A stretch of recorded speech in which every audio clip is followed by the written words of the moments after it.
Will Mikel Arteta be sacked by the Arsenal owners? Yes, my people, welcome back to your boys channel. After Arsenal's awful performance last night against Villarreal, the pressure is well and truly on Mikel Arteta. So today we will get an update on his future from David Ornstein, as well as that what has Fabrizio Romano been saying about Dani Ceballos. Join me today as we discuss all things Arsenal.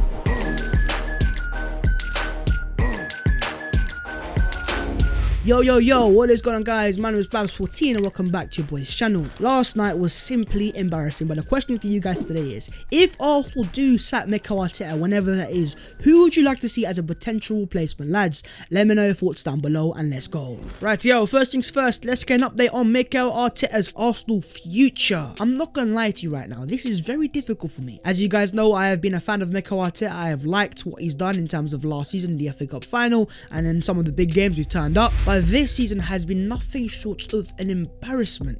10th in the league, we're about to get knocked out of Europe in the semi-finals, and now we are facing the prospect of not even being in Europe next season. So no, I'm not going to defend Mikel Arteta on any of that. But let's see what David Ornstein, a respected Arsenal journalist, has to say. He has said that it's my understanding that technical director Edu, in conjunction with Mikel Arteta, are pretty clear in their plans for the summer transfer market. They've already submitted these plans to the Arsenal board. There is lots of variables after that. Now that final sentence of there's a lot of variables after that is very key there and there. One variable could be, is Arteta even going to be here next season? Is Edu going to be here next season? Another variable could be, of course, the fact that will Arsenal have the funds if we're not in Europe, if we don't have the Champions League money, the Europa League money, we're not even going to have the Conference League money as it stands. And so the fact there are variables in the first place tells me that Arsenal have got a future in sight which may not involve Mikel Arteta, which is a surprise because they've not been saying that since the start of the season.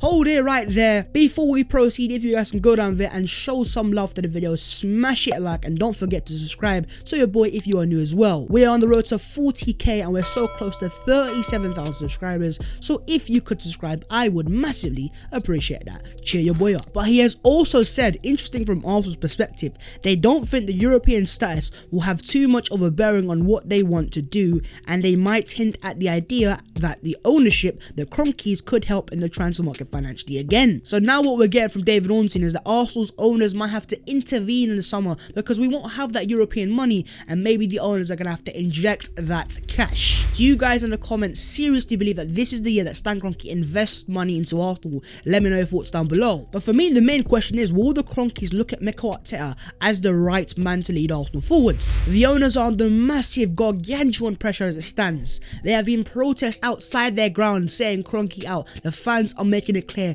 they are not happy, and rightly so if you look at Arsenal's league position and where we are in Europe as well, and just in general the awful, shambolic, embarrassing performances that we have seen as Arsenal fans this season. And so as much as the board has kind of said that yeah, Mikel's got our back and we back Mikel all the way, I'm telling you, if we get knocked out next Thursday and have that embarrassing performance again like we had yesterday, don't be surprised if you see the owners intervene. But what's your own thoughts on Mikel Arteta, especially after yesterday? Are you in or are you out? I'm sure a lot of you guys are going to be happy, so let's discuss down below. Arteta on whether his team selection was wrong. Obviously when you lose, you always get it wrong. Mikel, listen, let me get it straight right now. Last night your selection was embarrassing, and that's because in all of the games you could have tried to have a false nine like Emil Smith Rowe. You choose a European semi-final, your biggest game as Arsenal manager, to experiment in. And for me, the worst thing about that was at half-time every single Arsenal fan could see clear and straight to us that it wasn't working. We needed changes. But for me, Mikel Arteta was maybe too arrogant to admit he had made a mistake, and at half-time he didn't make that change. Martin Keown on why he thinks Martinelli isn't playing: because the manager doesn't like him.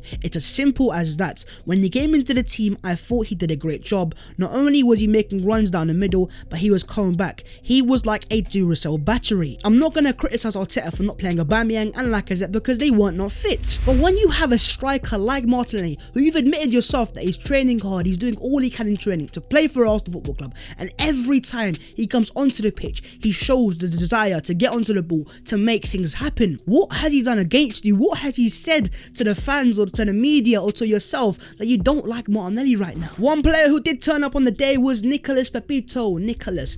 And after the game, his quotes were, "We believe we have the quality and we had a chance at the end to make it 2-2. We are going to have to give it our all at home and we're ready to do that. This competition is the most important for us. So fight biting words from Nicolas Pepe, and rightly so. He was a good performer on the day. He tried his hardest, he even scored a goal from the penalty, and his goal is what keeps us in the game as it stands. And even post-match on his Instagram, he put a simple caption: "See you at the return in London." So you're saying the right things, Nicolas Pepe, but I want to see the right performance if you start next Thursday, and I hope he does start. Imagine he gets dropped next Thursday. But talking about next Thursday, we are going to have hopefully a lot of players returning. Kieran Tierney could be most likely fit. Then you've got Aubameyang, you've got Lacazette, you've got David Luiz, all players that could be returning to this Arsenal first team. So fingers crossed we'll have a stronger team, but the players that played yesterday, hang your heads in shame. That first half was simply embarrassing. But I would love to know, what would you guys do in terms of lineup going into next Thursday? Who do you drop and who do you start? We should have potentially a fully fit available squad. Fingers crossed, touch wood. So lads, let me know how you would line up going into next Thursday's return leg versus Villarreal and Unai Emery. Moving on lads, let's get an update on the Arsenal takeover bid. Once again, David Ornstein has come up with some words of interest for Arsenal fans, especially on the future of Stan Kroenke. And he says, "My hunch and speaking to a number of people is that events of recent weeks, the protest, the Super League, was never, for now, is likely to embolden and strengthen Kroenke's resolve to keep a hold of Arsenal." That's not what a lot of Arsenal fans are going to want to hear, because as I said, they are Kroenke out, they want Stan to grow, and the fact that he's saying maybe this is going to strengthen his resolve to keep Arsenal, what is that all about? He also has said what we hear from Daniel Ek is that he's here to stay. He's not going to go anywhere just because of a Kroenke statement. Arteta's public compliments towards the ownership of Arsenal. Ek is here and he's going to play the long game, and I'm sure that will be music to the ears of the Arsenal fans that want to see change in terms of ownership. They want to see Daniel Ek in, they want to see Spotify FC. Also in terms of Arsenal legend Freddie Ljungberg, he's been speaking on Daniel Ek, and he says that he has confirmed that he's a massive Arsenal fan. "When I was with the youth at Arsenal, I was asked by Spotify if I could have a chat with their leaders. He's definitely a massive Arsenal fan." So now we've got to confirm from an Arsenal legend that yes, Daniel Ek is an Arsenal fan. Forget the PR talk, this guy is a real gooner. In terms of your boy's personal thoughts on what's going to happen next, Daniel Ek is going to make a bid in the next few days. It will most likely be rejected.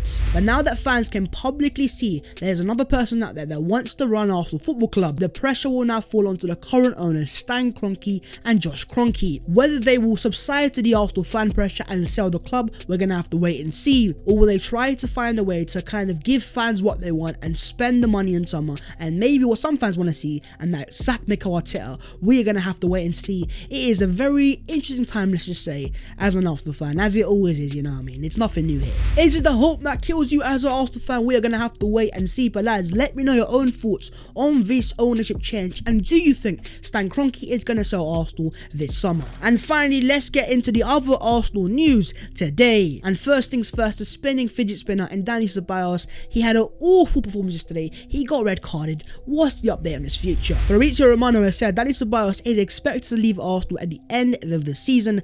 The decision was made weeks ago. The midfielder will come back to Real Madrid after spending a season on loan at Arsenal, and then he'll decide his future. I wish you the best of luck, but I'll tell you what, Dani, I hope you never play for Arsenal ever again after that stinker of yesterday's performance. And the fact that he is suspended for the next leg, it's advantage Arsenal in my opinion. But one thing that confirms is that with Dani Ceballos leaving, that will open up a space in the Arsenal central midfield next season. So what player do you guys have in mind to replace Dani Ceballos in the Arsenal midfield? Whether that's Joe Willock coming back, or is that Yves Bissouma, Soumare? Let me know your thoughts down below and give me some real players. Mikel Arteta has also said that Pierre-Emerick Aubameyang is still not at that level in his physique that he should be able to start ahead of Sunday's game against Newcastle. You know what? That Newcastle game, I don't think any Arsenal fan really cares about it. I want to see Balogun start. I want to see Aziz start. I want to see Martinelli start. I want to see all the young Mandans start. Because the last thing that I want to do is risk the experienced Arsenal players on a potential another injury, because we've got a massive game next Thursday. It's the end game for Mikel Arteta. So Aubameyang, keep yourself fit, keep yourself available and sharp in training,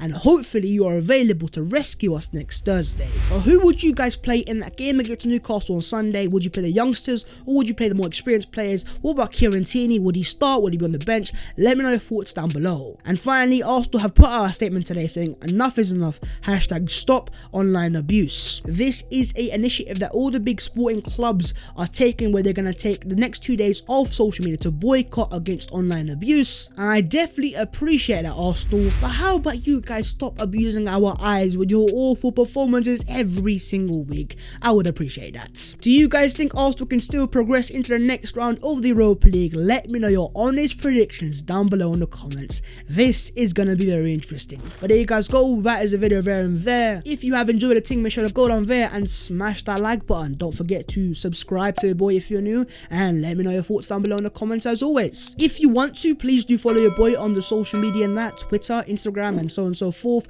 The links will be down in the description. But that was the latest Arsenal news today. I hope you have enjoyed as always, and I will see you guys very soon in a very dead rubber game against Newcastle. It is what it is. I'll see you soon in a bit.